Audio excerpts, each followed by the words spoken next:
Kasus ini suatu kasus yang dirujuk pada trimester 3 awal lagi-lagi karena air ketuban yang berlebihan. Namun bukan karena terjadi sumbatan tidak bisa minum, tapi karena memang bayi ini sulit minum. Mari kita lihat apa yang terjadi di dalam kandungan. Jadi karena dia ketuban berlebihan, kita bisa melihat dengan sangat jelas ya.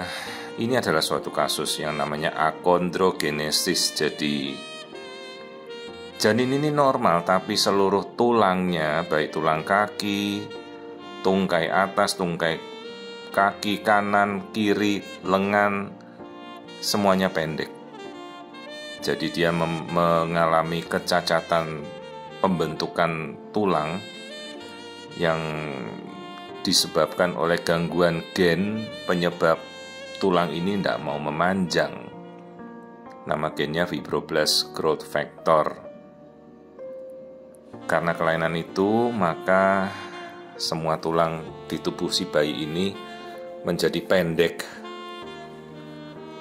Jadi istilahnya dia mengalami akondrogenesis, pertumbuhan tulang yang terganggu semuanya menjadi pendek, tapi tulangnya masih lurus.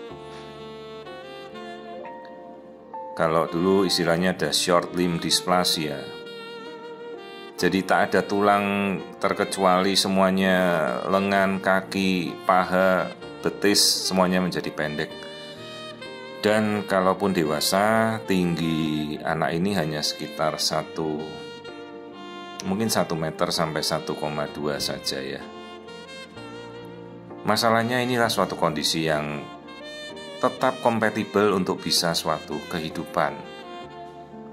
Dan kita harus mengedukasi si ibu bayi ini bisa menjadi apa saja, tidak terganggu proses menelannya meskipun hanya sedikit ya. Juga tidak mengganggu proses mobilitasnya, dia tetap bisa berjalan normal. Fungsi otak juga tidak akan terganggu. Hanya memang secara postural dia sangat pendek, jauh dari rata-rata, bahkan kita sebagai orang Asia ya. Jadi mau dia rasa apapun ya, dia ukurannya kecil, kerdil, pendek begitu. Perhatikan ini dahi menonjol, istilahnya frontal bossing ya. Kelihatan sekali karakteristik wajahnya. Dan pasti kita pernah melihat juga banyak tokoh-tokoh ya di perfilman ya. Ada yang main di Game of Thrones, kemudian ada juga main di X-Men ya, namanya akondrogenesis. Dan dia pun bisa melanjutkan generasinya, generasi normal. Dia bisa menikah, punya anak gitu. Kondisi kelainan ini resesif, jadi diturunkan secara genetik yang tersembunyi, jadi resesif genetiknya.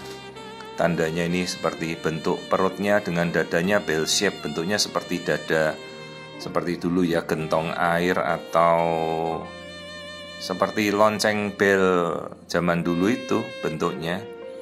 Jadi rongga perutnya lebih besar dari rongga dada. Nah ini dadanya kecil, yang sebelah kanan perutnya menggelembung. Jadi rasio torak banding abdomen ya lebih besar perutnya ya. Jadi yang menyebabkan air ketubannya berlebihan itu karena dia agak sulit menelan. Tapi seluruh organ-organ lainnya, semua paru-paru, otak berfungsi dengan normal. Kecerdasan juga tidak ada masalah ya. Cuma kita memang perlu mengedukasi orang tuanya ya, karena dia harus mengerti bagaimana keterbatasan handicap yang dialami si anak ini. Dan mereka harus tahu bahwa nanti sekalipun mau dioperasi, mau dioperasi untuk memanjangkan tulang ya apa mungkin ya. Tulangnya disambung lebih panjang begitu ya ndak bisa. Ini seluruh tulangnya pendek kok. Ya namanya akondrogenesis. Jadi kalau minggunya 28, nah tulangnya itu ukurannya paling cuma 20 minggu gitu. Selisihnya jauh sekali. Ya. Tapi bayi ini tetap bisa hidup dengan normal. Bisa jalan biasa tanpa handicap apapun, bisa sekolah biasa. Jadi tidak terpengaruh apapun. Ya, dan banyak sekali tokoh-tokoh di dunia dengan kondisi akondrogenesis bahkan menjadi motivator, jadi bintang ternama ya. Banyak tokoh di Hollywood itu yang tadi saya jelaskan, ada di Game of Thrones, pernah kondisi saya lupa namanya ya. Atau main di X-Men juga ada film di Hollywood. Salah satu pemerannya akondrogenesis, pendek semua ya tubuhnya. Oke, ini jadi ukuran kalau kepala 32, maka ukuran perutnya hampir setara lah. Tulang-tulangnya pendek sekali ya. Tuh tulangnya ada yang cuma 15 minggu. Selisihnya jauh sekali. Jadi inilah kasus akondrogenesis. Dirujuknya ini karena sebenarnya bukan karena curiga akondrogenesis, tapi karena air ketubannya yang berlebihan. Itu yang menjadi dasar pasien ini dikirim ke saya. Yang penting kita bisa mengetahui ya, jadi kenapa kok air ketubannya berlebihan begini. Oh ternyata ada bayinya membawa cacat fisik.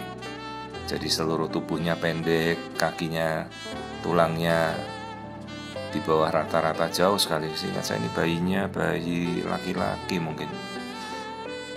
Ya ini kakinya simetris, tidak bengkok tapi pendek semua. Ya, kasus akondrogenesis. Kita cukup sering kok menemukan di tanah air kasus-kasus ini ya. Dan kemudian mereka menikah ya anaknya normal, tidak ada masalah gitu. Tapi kalau menikahnya kemudian sesama penderita akondrogenesis ya anak-anak yang diturunkan kemungkinan akondrogenesis semua. Ya. Jadi kita lihat ini aktivitas bayinya ya. Normal, tapi terlihat itu dadanya kecil, perutnya membuncit, tangan-tangannya kecil semua ya. Bukan tangannya kecil tapi tangannya pendek. Ya. Dan nanti kalau dia berjalan biasa saja, tidak ada masalah.